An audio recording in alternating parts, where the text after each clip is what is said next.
Welcome back to my channel. So student, आज की class में मैं आपको क्लास 8 का चैप्टर नंबर 12 फैक्टराइजेशंस का एक्सरसाइज 12.1 का क्वेश्चन नंबर 2 कराने लगी हूँ। तो चलिए स्टूडेंट, क्वेश्चन नंबर 2 को करना स्टार्ट करते हैं।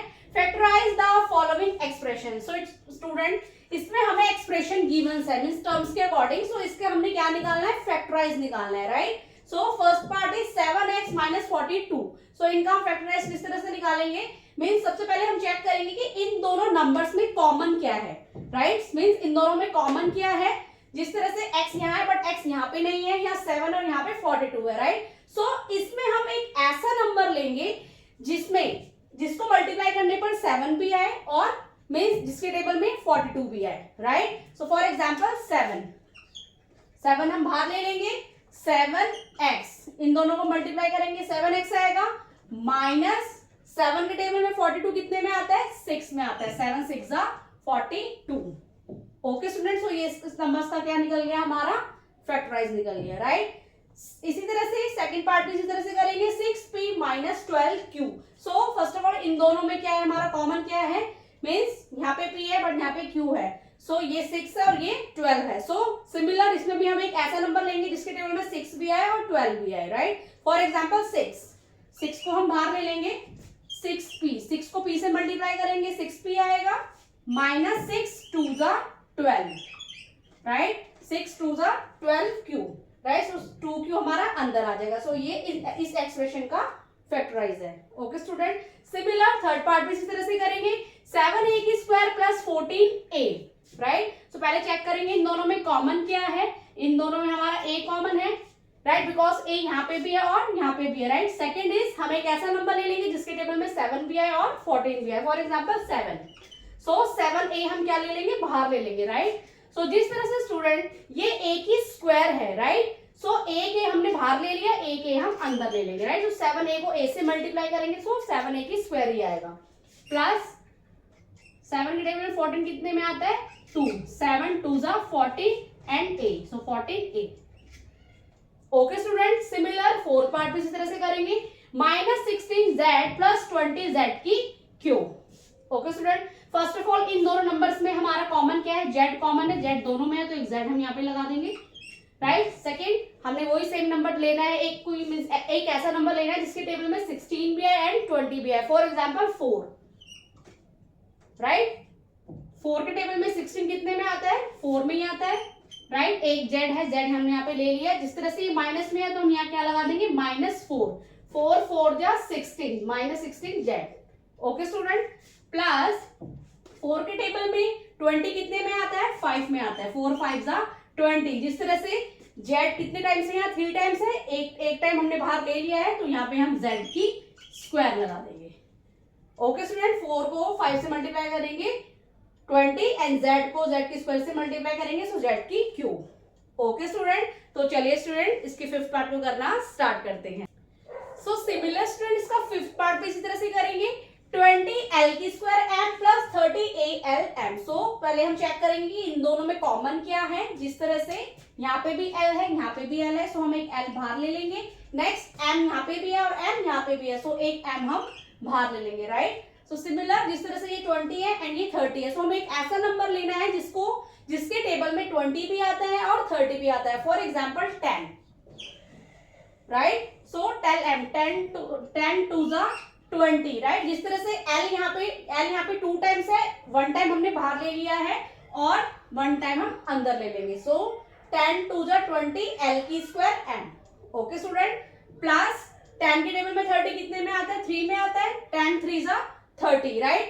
l m। सो जिस तरह से a हमारा मीन्स l m तो हमारा ऑलरेडी बाहर है, सो यहाँ पे हम a लगा देंगे, राइट। 10 3 30 al m।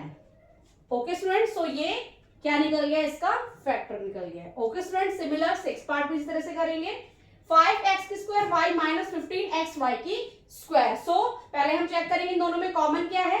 x यहाँ पे भी है, x यहाँ पे भी है, एक x हम बाहर ले लेंगे। सिमिलर y यहाँ पे भी है, y यहाँ पे भी है, सो y को भी हम एक बाहर ले लेंगे। सो अब इन दोनों को हम देखेंगे कि मतलब कौन सा एक ऐसा नंबर है जिसके टेबल में ये दोनों नंबर्स आए। For example 5, right. सो जिस तरह से x यहाँ 2 टाइम्स है, सो यहाँ पे 1 टाइम ले लेंगे। सो 5xy को मैं x से मल्टीप्लाई करूंगी तो 5x की स्क्वायर y आ जाएगा। नेक्स्ट इज माइनस 5 के टेबल में 15 कितने में आता है, 3 में आता है, 5 3 जा 15। सो जिस तरह से x यहाँ 1 टाइम है तो हमने ऑलरेडी बाहर ले लिया, y यहाँ पे 2 टाइम्स है तो 1 टाइम हमने बाहर ले लिया, 1 टाइम हम इसे अंदर ले लेते हैं। ओके स्टूडेंट, सो ये इस टर्म का क्या निकल गया, फैक्टर निकल गया। सिमिलर सेवंथ पार्ट इसी तरह से करेंगे। तो पहले चेक करेंगे इन तीनों में कॉमन क्या है। जिस तरह से यहाँ a है, ये b है, यहाँ पे c है, सो इसमें कोई कॉमन नहीं है। सिमिलर हम इसमें एक ऐसा नंबर ले लेंगे जिसके टेबल में ये तीनों नंबर्स आए 10 15 20, for example 5, right.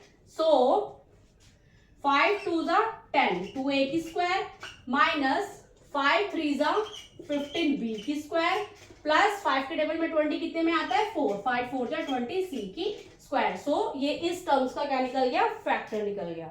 Okay student, similar 8 part भी इसी तरह से करेंगे। 4a की square b plus 4ab plus 4ca। Okay student, so इन तीनों में कॉमन क्या है, लेटर a, राइट, तीनों में a आ रहा है, राइट। नेक्स्ट इज तीनों में कॉमन क्या है, नंबर 4, राइट। सो जिस तरह से 4a की स्क्वायर है, सो a 2 टाइम्स है बट यहाँ पे 1 टाइम है, राइट। सो 1 टाइम हम अंदर ले लेंगे और यहाँ पे माइनस मेंशन कर देंगे बिकॉज यहाँ पे माइनस 4a है, राइट। सो 4a को माइनस a से हम मल्टीप्लाई करेंगे, सो 4 माइनस 4a की स्क्वायर आ जाएगा। Similar plus 4a, a already बाहर है, सो हम यहाँ पे b लगा लेंगे। 4a को b से मल्टीप्लाई करेंगे, सो हमारा 4ab आएगा, राइट। माइनस सिमिलर 4a हमारा ऑलरेडी बाहर है, सो यहाँ पे क्या पेंडिंग है, c। इट मीन्स 4a को c से मल्टीप्लाई करूंगी तो 4ca ही आएगा। ओके स्टूडेंट, सो ये इस टर्म्स का क्या निकल गया, फैक्टर निकल गया। ओके स्टूडेंट, तो चलिए स्टूडेंट इसके 9 पार्ट को करना स्टार्ट करते हैं। सो सिमिलर स्टूडेंट्स का 9 पार्ट भी इसी तरह से करेंगे। एक्स की square y z plus x y की square z plus x y z की स्क्वायर।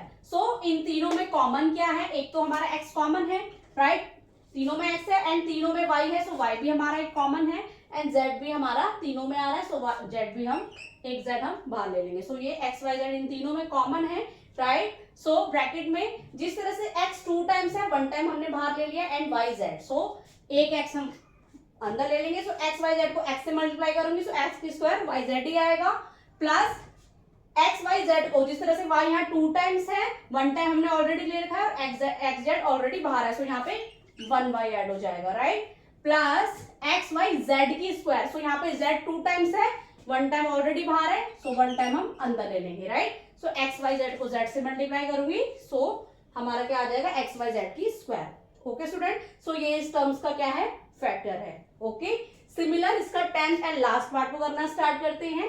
ए एक्स की square y plus b x y की square plus c x y z. So first of all इसमें हम check करेंगे कि इसमें common क्या है, राइट। जिस तरह से एक्स यहाँ कॉमन है, तीनों में ही आ रहा है, नेक्स्ट वाई भी तीनों में आ रहा है, राइट। सो जिस तरह से एक्स वाई तीनों में आ रहा है तो वो हम ऑलरेडी बाहर ले लेंगे, राइट। नेक्स्ट यहाँ रह क्या गया है, जिस तरह से एक्स यहाँ 2 टाइम्स है एंड ए हमारा रह गया है, right. So A and x यहाँ 2 टाइम्स है, 1 टाइम हम अंदर ले लेंगे, राइट। ए एक्स मीन एक्स वाई को ए एक्स से मैं मल्टीप्लाई करूंगी तो क्या आएगा, ए एक्स स्क्वायर की Y plus B, right. Y 1 time है, सो 1 टाइम हम अंदर ले लेंगे, सो इन दोनों को मल्टीप्लाई करेंगे तो हमारा क्या आ जाएगा, बी एक्स वाई की स्क्वायर प्लस जिस तरह से एक्स वाई हमारा ऑलरेडी बाहर है, सो यहाँ क्या हो जाएगा, सी जेड, राइट। सो एक्स वाई को सी जेड से मल्टीप्लाई करेंगे तो सी एक्स वाई की जेड।